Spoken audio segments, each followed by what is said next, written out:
Welcome to Insider's Playbook from Senior Tennis Unpacked. This series is all about bringing you inside strategies and practical tips from the best coaches, fitness experts, and players in the game, so we can all keep improving at any age. I'm your host, Mike Rogers, a senior tennis player on my own journey to improve my league and tournament play. Today, we're talking about something every tennis player faces sooner or later: injuries and setbacks, and more importantly, how to bounce back stronger. Joining me is Noah Phillips, founder of Apex Cognition and creator of the 90-Day Elite Mind and Body Protocol, a program that integrates mental training with fitness, nutrition, and recovery. Noah works with players to stay calm under pressure, rebuild confidence, and regain their competitive advantage after tough breaks. Together, we'll dive into the science of resilience and how you can use setbacks as fuel for long-term growth on and off the court.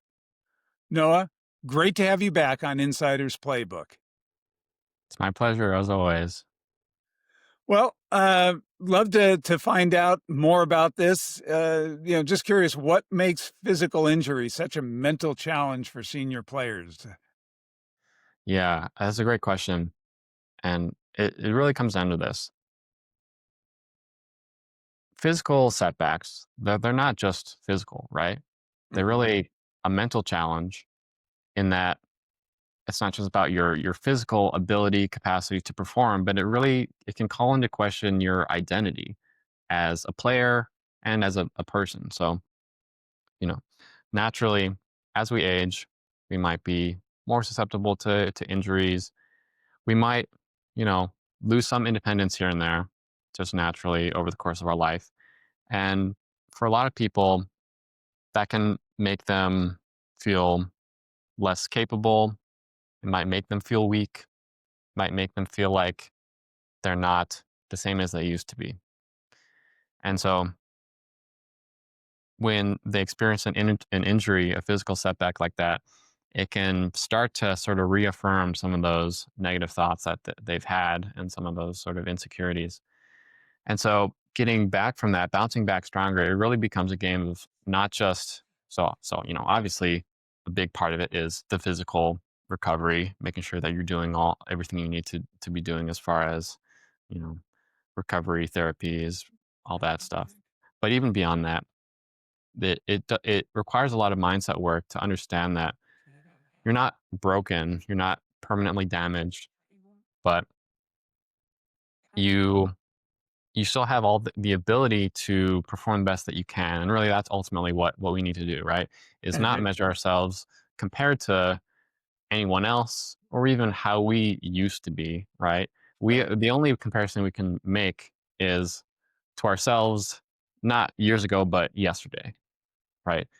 How well were we yesterday? How are we today? And are we taking those steps forward to make progress and be the best that we can be given the circumstances that we're under? So I think that's the biggest struggle for people is not just the physical, recovery, but really the mental identity recovery that comes along with the injury. Yeah, I think especially because I know some people I play with, they're constantly injured, it seems, where there's some people, knock on wood, me, that rarely get an injury. And now Hmm. I'll probably go out and break my leg or something because I said that. But, Yeah, and I think it does become, part of the identity.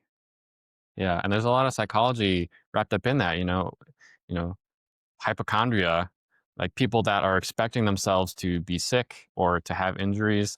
They're more likely to have them because they're more likely to notice them, and even just the act of psychologically expecting something to go wrong um, can itself sort of lead things to go wrong.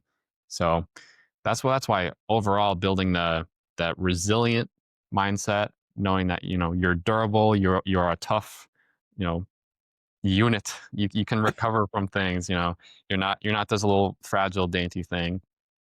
That's the best mindset shift that you can make, because not only will it help you recover from setbacks that do happen, but even just thinking that way can help prevent the setbacks from happening in the first place.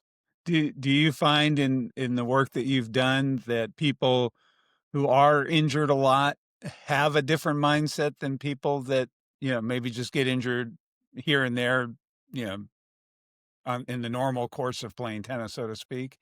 Um, Yeah, you know, is there I a think different mindset that they have? yeah, I think if I had to draw some comparisons, we probably all know a player that they might be kind of fussy about, their strings, their racket, the conditions on the court, how wet it is. No, not me.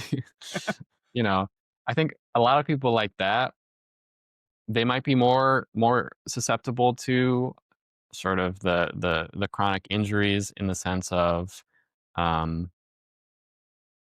you know, I don't want to say they're using it as an excuse, but Right. if something's wrong with if they're having some tenderness in their elbow or whatever, you don't want to just use that as an excuse for not being able to play your best. And a lot of people, they're looking for those outs. They're looking for excuses to explain why maybe they didn't perform as well as they could have. And again, what that comes back to is people are scared to face the idea that they aren't as good as they want to be. So they're searching for these external explainers that give a reason why, you know, why they weren't as they didn't perform as well as they could as they wanted to. Any reason that isn't them themselves. So I think that there's some crossover in that, and people that are quick to blame other things or even other people. I think those are a lot of the similar people that, you know, might be chronically injured. Because obviously, sometimes injuries just happen and it's not your fault. Sure, Sometimes sure. just freak accidents happen. But I think people can almost, it can become their identity as the person who is chronically injured, right? Mm. And I think that's definitely not the place you want to be because then you're always, subconsciously, you're always operating from a place of sub 100%. And so it always gives you sort of a cushion, a blanket to explain to yourself why maybe you didn't have to push as hard as you could have because if something goes wrong, then, well, it wasn't you, it wasn't your fault, it was this other extenuating circumstance. So for the person that, isn't chronically injured, but maybe has a serious injury and is hesitant coming back because maybe you pulled your Achilles or did something like that that really keeps you out for a while, and then you're very sensitive when you come back. How do you help them redefine success and getting back into the game without worrying about something happening again? Yeah, yeah, great question. So again, it goes without saying, step one, always on the physical side, make sure that we are strong enough to compete, to play to play, whatever we want to do, to perform the activity we want. And so that involves all the physical therapy, whatever type of work that you should be doing with, your doctor or trainer or whatever, whoever you're working with. Make sure that is all put in place. And for what it's worth, a large part of that I think that includes more intentional resistance training with weights than a lot of people realize. I think, there's sort of this association, perhaps even more so with older individuals that, you know, weight training, that's not what they do. That's not what tennis players do. And really I think especially the older that you are, there's just so much value from a foundational health perspective in working with weights to build up muscle resilience, bone integrity. The last thing you want is to actually be, breaking a hip on the court or anything. And so, Or off the court. or off the court, yeah. So, the foundation of the pyramid is always your sort of your robust physical training, you know, foundation. But then, like we're saying, once that is all in place, then the next step is really working on the mindset of understanding that, movement is medicine, right? And actually engaging in the sport, in activity is going to further help your recovery. but also, from a performance standpoint, knowing that it's not a life sentence. Hmm. And, even if it was, so say you really do, say you lose a leg, say something, really bad happens. At the end of the day, still all you can compare yourself to is the best that you can do in the situation you're in. Hmm. And this really gets into what I teach people a lot on the concept of process focus rather than being results oriented, right? Hmm. Really focus on the process itself. Fall in love with the process and understand that as long as you're doing the things, taking those little steps, sort of collecting those little small wins here and there, that is where you should get your fulfillment from and your satisfaction both as a person and as a player, a competitor, in knowing that you're taking the right steps, you're doing the right things, the things that you should be doing, that you need to be doing, and whatever the outcome is, that's like a secondary thing. And for what it's worth, by focusing on the process, you'll end up reaching better results, better outcomes anyway, because this is the way that, you know, this is the sustainable way that people stick with something for a long period of time anyway. But yeah, really work on that holistic sort of robust mindset from both the physical side and the mental side, making sure that people understand that as long as we're taking those steps, doing the right things, the best things we can in the moment, that should be our gauge, our benchmark for where we find fulfillment and satisfaction in the things that we're doing. Have you worked with anybody that, had to rebound and they came back stronger? Definitely, yeah. Because, I think in one sense, I'm not going to say that getting injured can be, a blessing in disguise or anything. If you get injured, that kind of sucks. It's not great. Right. Um, but, there's always a silver lining, right? There's always upsides to things. And one thing that people might not, people might underrate is that when you're in a position like that where maybe you can't physically train for some period of time, it doesn't mean you have to stop growing, right? It doesn't mean you have to stop training. It kind of just shifts the way you get there. It shifts the temporary goals. And so instead of focusing on the physical side of things, it gives you a chance to really double down on the mental side of training. And so Mhm. I think what happens a lot with people, some people that I've worked with that, they broke an ankle or even just they've had some pretty debilitating lower back pain for a while that then they overcame. I think having those periods where you're able to really double down on the mental side and really build that part of your game up, then eventually once you recover, once you get back into the game physically, you get back to where you were physical performance wise. Mhm. But in that interim, now you've built up the mental side so much, and ultimately, I think that is the bottleneck that is what is responsible for the sort of the potential that people reach as far as their performance goes.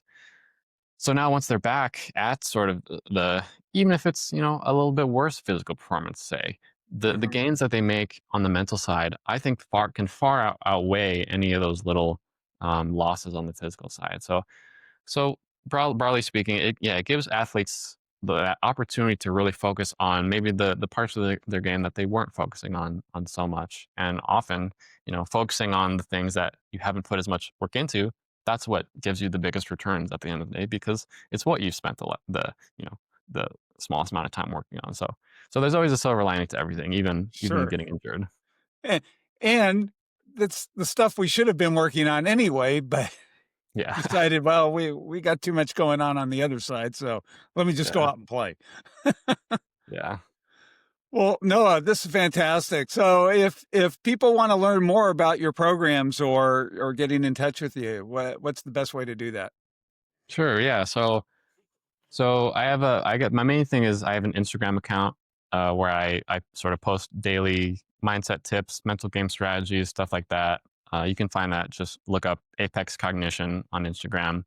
That's probably the best way to follow me and even contact me. My DMs are open. You can always send me a message and I'll see it. Um, So that's the best way to sort of keep in touch, both seeing my content and also, if you want to get in touch with me personally, that's the way to do it. And can you just give me a quick overview of your program that you have? Sure, yeah. So yeah, you mentioned the 90-day elite mind and body protocol. Like we've kind of been talking, it's my coaching program that really takes a holistic sort of ground up approach to training with tennis players. So we want to build that, the physical foundation with which is, because I'm a couple months away from getting my PhD in cognitive science. In addition to that, I am a certified personal trainer and nutrition coach. So that foundation of the pyramid is on, physical training strategies, nutrition strategies to optimize all that part of performance. um, and then on top of that, we get into really the mental game training strategies. So that's where we get into some of these actionable, proven routines, strategies, tools that you can employ on the court in real time to help you recover from mistakes and build up that confidence, like you mentioned. That's where, the mindset part of everything goes. And so I'm working with people one on one to not only give them sort of the education and the tools, but really personalize everything to the individual and keep them accountable and make sure they stick with the program, because that's ultimately where, the best gains from any sort of coaching program are going to lie, in making sure that you actually do it and that it's customized for exactly what you need. So that's what Fan I try and do with people. fantastic.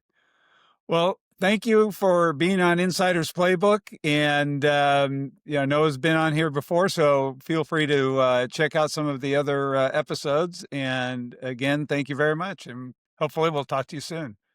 Sounds great. Always happy to be back. Thanks.